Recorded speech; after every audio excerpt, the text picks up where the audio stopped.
जी स्वामी जी, बताएं आज के मुद्दों को लेकर आप यहाँ पर जो है।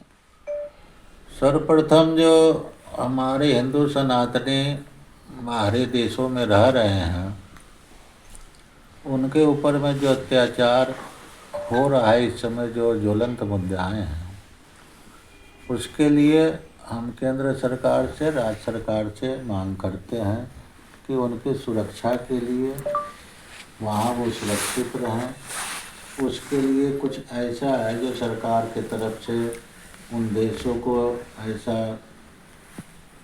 डायरेक्शन किया जाए, उनसे वार्तालाप किया जाए, जिससे कि वहाँ पे हमारे जितने भी सनातनी हमारे हिंदुत्व हैं, हिंदूवासी हैं, हिंदुस्तान के हैं, उन सब की सुरक्षा होगी। महाराज जी, बांग्लादेश इसमें हिंदू भाइयों पर अत्याचार एकदम असीम पर है, तो उसके लिए आप सरकार से क्या मांग उठाएंगे जो? मैं इसीलिए कह रहा हूँ कि बांग्लादेश में जो अत्याचार हो रहे हैं उसके लिए यहाँ की केंद्र सरकार, हम प्रधानमंत्री जी से, राज्य सरकार से भी, अभी योगी जी ने भी उसके ऊपर में है जो आपत्ति उठाई है, तो मैं केंद्र सरकार से भी ये मांग करता हूँ कि वहाँ पे हिंदू हमारा सुरक्षित रहे।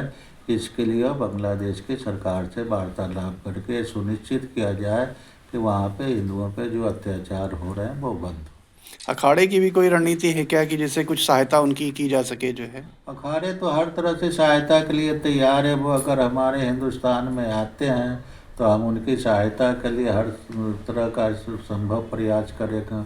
वहाँ भी अगर कोई सहायता भेजनी होगी किसी भी तरह का, तो उस तरह से भी है जो अखाड़ा उनकी सहायता के लिए हर समय खड़ा है।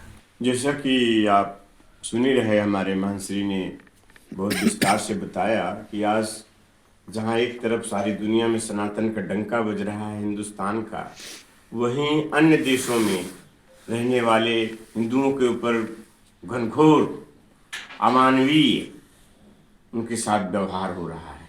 इसके बारे में सारा हिंदू समाज बड़ा सोच में पड़ा हुआ है, बड़े विडंबना में पड़ा हुआ है कि उन भाइयों की हमारी कैसे रक्षा होगी।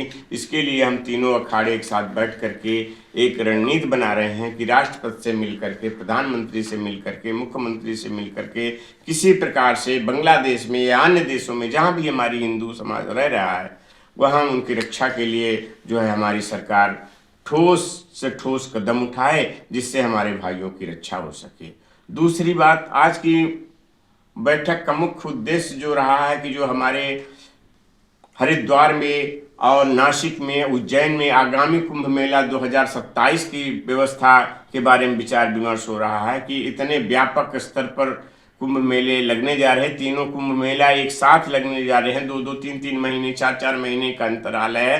तो इस बारे में कैसे अखाड़े उसको जो है तो कर पाएंगे, इसके बारे में विचार विमर्श हुआ है और कोई ना कोई हल सरकार से मिलकर के किया जाएगा कि इतने जल्दी कुंभ लगाना बड़ा असंभव की बात है। लेकिन यदि सरकार हम अखाड़ों की सहायता करती है, किसी प्रकार की मदद करती है, तभी कुंभ मेला संभव होंगे। इस बारे में विचार विमर्श किया गया और इसके लिए जो है महंश्री दुर्गादास जी महाराज जी को, उदासीन निर्मल परिषद के जो सचिव हैं, उनकी ड्यूटी लगाई गई कि वो सरकार से मिलकर के वार्ता करें।